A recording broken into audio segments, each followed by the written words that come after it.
Hello everyone and welcome back to QuipScope. It's the show where we talk about a brand new game that's either just come out or is coming out very soon. My name is Peter. And my name is James. Wait, what? Who are you on QuipScope? What's going on here? Well, today, Matthew, I'd like to be... Oh my god, it's James Jenkins, everyone. Hello. He's here on a QuipScope to tell us about a game that he's been playing. James, what have you been playing? What are you playing, as it were? What me playing? Me playing a game called Sable, which has just come out as of this Thursday on Xbox and PC. So it's, we saw a little bit of this at E3, I believe. It seems a while ago now. Very pretty. It's very delightful, little sort of exploration, sort of focused title. It's a very chill sort of game, really. Mm-hmm. Very strong Breath of the Wild. Breath of the Wild? Breath of the Wild. Breath of the Wild. Breath of the Wild 2. the Zelda games. Do you mean that visually? So what? I know very little about this game. I do remember the trailer at E3, and it was almost... I mean, again, this is a memory going back... Well, I don't know how long, but in my mind, it's sort of cel-shaded-ish, or something like that.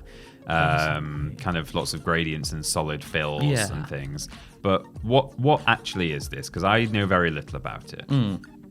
So, as I say, it's kind of a weird one. So, as you know, like as you can probably see watching the video, of course, not quite sort of cel-shaded, but very sort of pastel-y colours.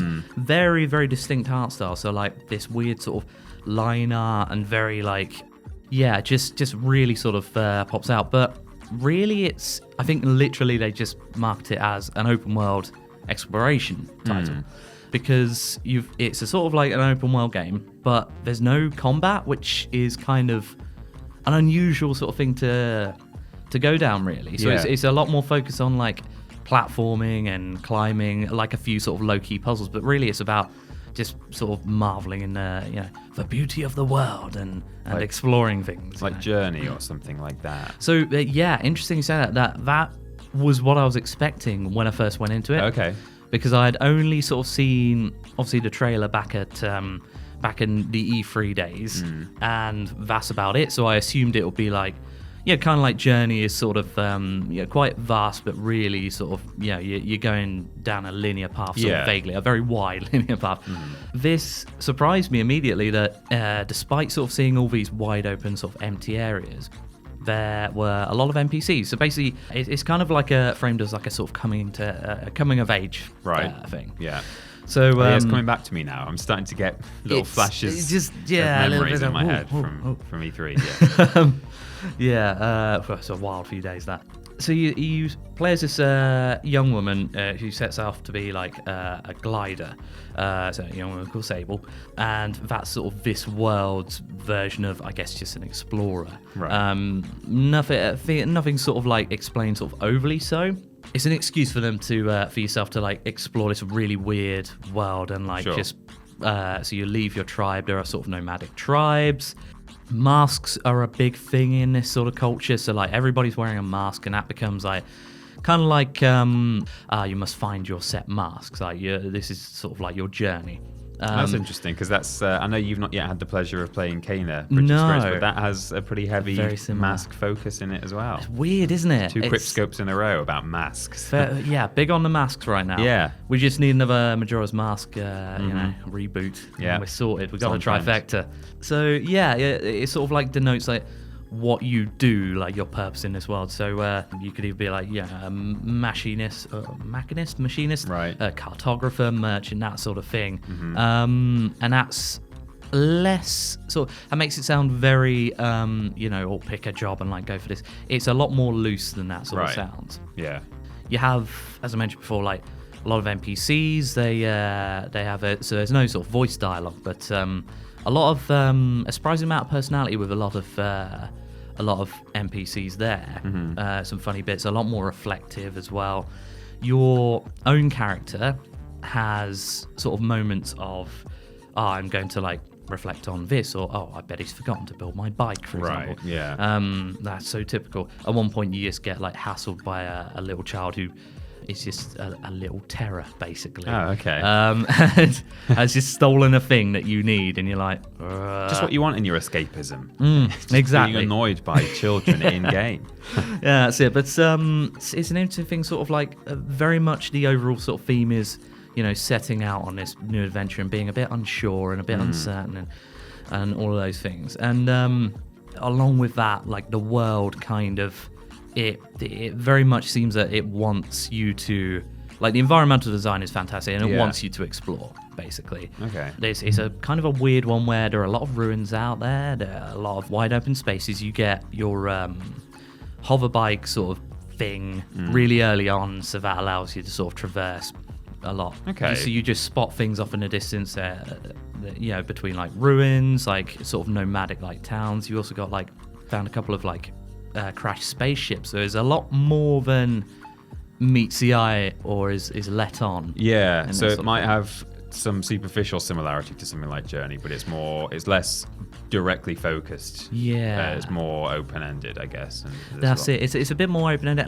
It also has like a quest log, which again I wouldn't expect from. I was expecting something, like an indie title like a Journey or similar sort of like walking sims. Yeah, if you like, where there isn't necessarily an overt goal, and I was a bit almost disappointed at first, but then it presents you, even with like a similar sort of thing, like there is an ongoing like kind of a story there, but for example, something that might seem like a fetch quest, whereas I'll collect 3 of these husks, for example. Yeah.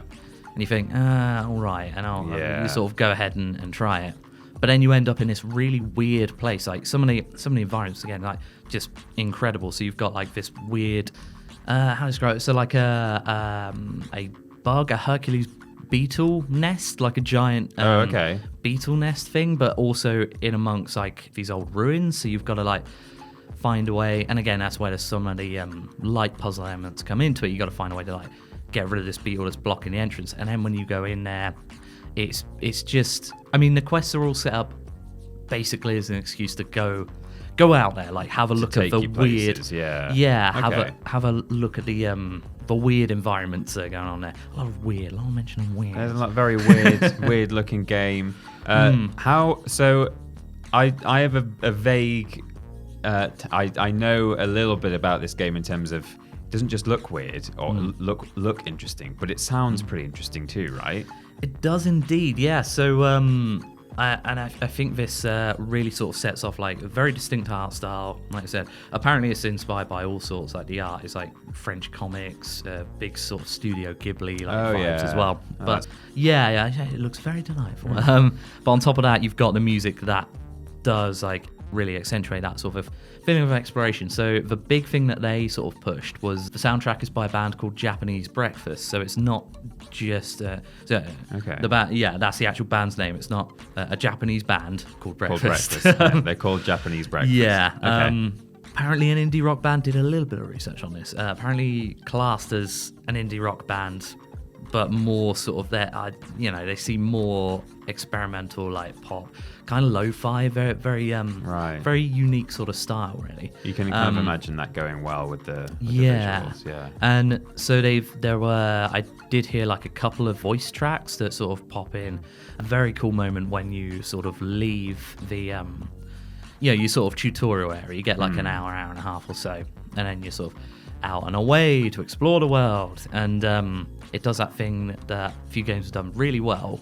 Brings me to mind of like the first Red Dead Redemption, where you cross into Mexico and then you're just traveling and there's a beautiful song playing. And it's a very similar sort of situation here where just it really sort of works with that feeling of like, right, well, what can I do? Yeah. The world is my oyster. But not only that, they also do a lot of I believe they've done all of the sort of ambient music as well, and that really works nicely. So quite a lot of like mix of just various sort of chill like instruments, a lot of piano sort of tracks, an odd flute. Like exploring earlier in like one area was like just a really weird like ukulele track, and it's just nice. This is quite fun. Okay, and then like you get to like building up like your bike parts and the machinist, and it's very sort of like industrial, like plinky plonker. Oh yeah, and, okay, yeah, that sort of thing. that's good.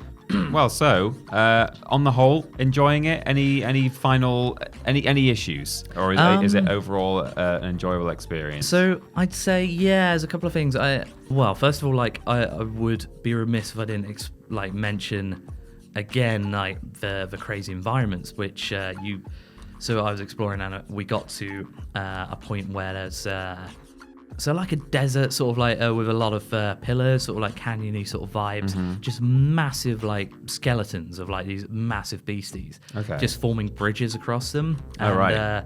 So yeah, obviously I sort of like glanced over this, but the gameplay is very much sort of focused on sort of climbing and whatnot. Again, that sort of Breath of the Wild vibes of it basically straight up takes the whole like stamina thing from Breath of the Wild. So you climb up there and a lot of like floating or gliding. So yeah, you're a glider, that sort of thing. Yeah. And yeah, just incredible. Like again, when you come across places like there was a massive ship, just a humongous spaceship that had crashed, and it looked like a sort of carrier for smaller spaceships. And yeah, just again, sort of the feeling of finding that really cool. But you mentioned like any issues. It is let down by a lot of like technical issues. At least I played it on the Xbox, so the Series X, and apparently the PC version is better, but it's very like, so the animation style is sort of intentionally quite low frame ratey, so it's got that sort of like cartoony sort of style to it. Camera, don't think it was meant to be like that. I think it was meant to be smooth, but it was not. Oh, okay. So yeah, a lot of stutters when you're traveling across like the wide open places as well, and in sort of busy areas. It's a real shame because it sort of does let down. You know, you're in this moment, and it's that sort of game where you do. I can see that being a perfect sort of almost like a palate cleanser. You get in and you don't want to like shoot anything. You just want to explore, and then things like that sort of let it down. Especially such a visual focused game. It's a shame that it has an actual visual issue in its camera, and that's a problem really. But overall I do feel like playing a little bit more of that. I might have to end up playing it on the PC instead. But it's delightful little exploration sort of thing. Oh, very good. So you Zelda without the fighting, There basically. you go. That's what you want. Zelda without the fighting. Give it a go. Well, that sounds like a lot of fun. Worth checking out if you're interested at home.